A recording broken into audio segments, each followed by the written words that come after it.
I've always been an ardent fan about aviation and pilots watches, and it is specifically the design that intrigues me the most, with a whole lot of history that's generally associated with these kind of watches. And today I have one such brand which is all about pilot watches with a whole lot of baggage around aviation. Founded in 2012, AVI-8 watches originates from the collaboration of pilots and engineers who have served in air forces all around the world. This brand reeks of very important history that I'm going to cover a bit.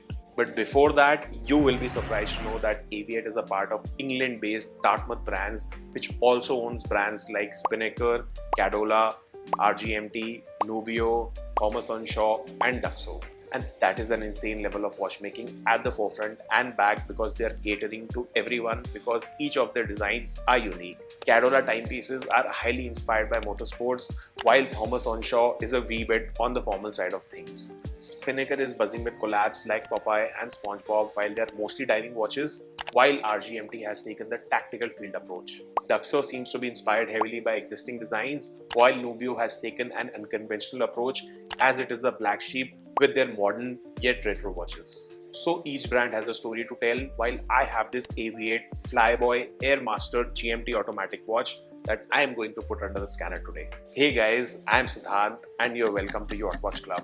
In today's video, I am going to throw some light on AVI-8 watches, their collection and which watch you should buy. So if you have any questions that you would want to know about AVI-8 watches and their collection, do hit me up in the comments below and don't forget to subscribe.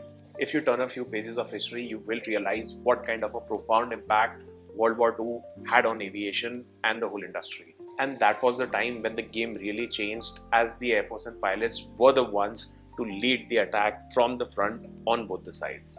This is the story about those young and charming pilots who were in their teens or probably in their 20s with a never say never attitude who changed the course of history forever.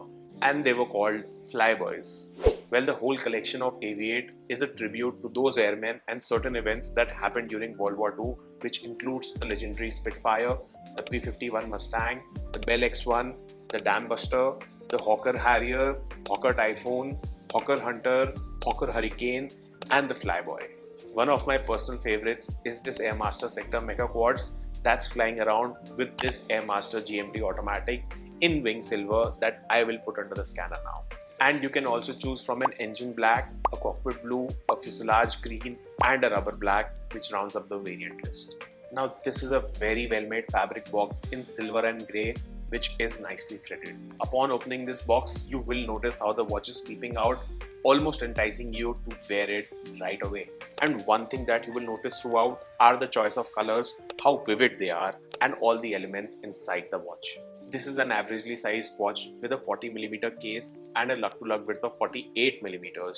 Like most pilot watches, this is chunky with 15mm of thickness. But I think this is the perfectly sized watch. Look closely and you will observe various design elements that starts with a wide dial which is divided into sectors. The outermost sector is right under those matte black indices that are applied onto the dial, and they seem to jump out right from the surface. The triangular marker is flanked by two dots, which is a quick way to locate the 12 o'clock position on the face of the watch, a feature that's specially needed and meant for pilots. The inner sector is rounded in black and grey that carries the GMT hour markers, which are painted in white. Inside this sector, the upper half has vertical lines, while the lower half is horizontally laced with AVI-8 branding, GMT and dual time function. Then there are these really butch sword-shaped hands that are playing in black and white, in contrast with the tiny but thick GMT arrow hand in this super cool light blue. And the sleek circular date window at 4 houses the date wheel with a matching light blue color. And if you still can't get over the dial, let's move on to the sides, as this is made of a very good quality stainless steel. And as you can see, the polishing varies by the surface, while you can see your reflections in this light mirror finish, while most of it is caught up by the brushings. Now the dial is the talk of the town, as it offers excellent visibility because it has a sapphire crystal which also has anti-reflective coating, and it does not bulge out a lot, even though at certain angles it looks like a lens. Because it is a pilot's watch, ideally the crown should be bigger than usual, and it actually is. And the edge of the crown almost reminds me of the bullseye that's painted on the legendary Supermarine Spitfire. The time setting is the easier part, as this has an independent GMT hand. Pulling out to the outermost position will help you change the time. One click in and rotate it anti-clockwise to set the date and clockwise to set the GMT hand, and that's it, you're done. You can always choose to track a third time zone by rotating this bezel, but that is if you're traveling or maybe you're working from home. The coin edge bezel is black and blue with 24-hour markings, which is the part that actually moves on the inner fixed bezel in silver with the regular minute markers. Having said that, this has an average 50-meter water resistance, which makes this watch splash proof at best, and that is why this does not have a screw down crown. And this particular watch weighs just 85 grams, especially owing to a black leather strap with light blue stitching near the lugs. And what sets this strap apart are these contrasting blue buckles, which are in sync with the back of the strap, which is again this super cool blue. I tried wearing it for longer hours, and I have to say I'm really impressed with the build quality and leather on this watch. This is a blitzkrieg of Lume on the dial, as you have Swiss new light coated all over. What powers this watch is this workhorse movement from TMI, which is the NH34 caliber. Now this runs for 41 hours while you keep your eyes on the sky. Now this is a 24 jewel setup that can also be hand bound, which is meant to deviate by only 20 to 40 seconds a day. I think this stainless steel screw down case back is fabulous with Flyboy painted all over.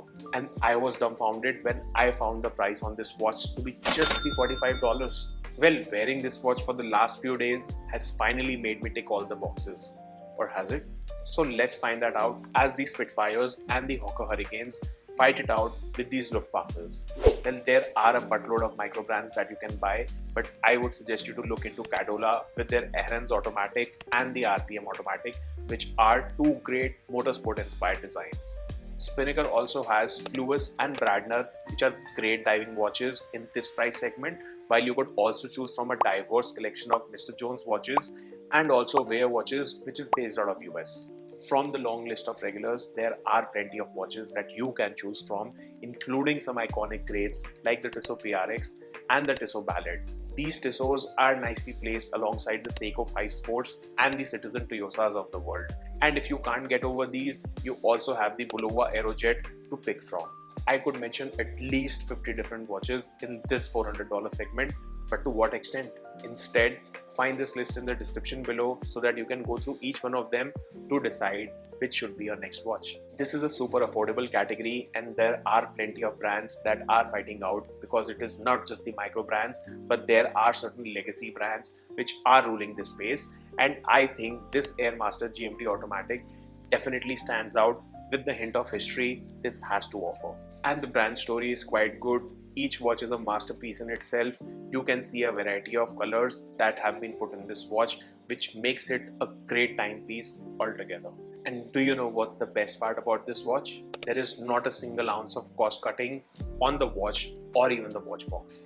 And if you want to get your hands on this or any AVI-8 watch, just jump onto the links that are put in the description, because these guys deliver anywhere and everywhere. So I am going to rate this one 8.5 out of 10, possibly because the kind of efforts AVI-8 has made to make this watch while pitting it against the likes of Seiko and the Tissots of the world. And I have to say, I am really impressed with AVI-8 as a brand and their collection. And finally, you should thank me for putting this out in the wild. And while I enjoy my Airmaster, what are you wearing today?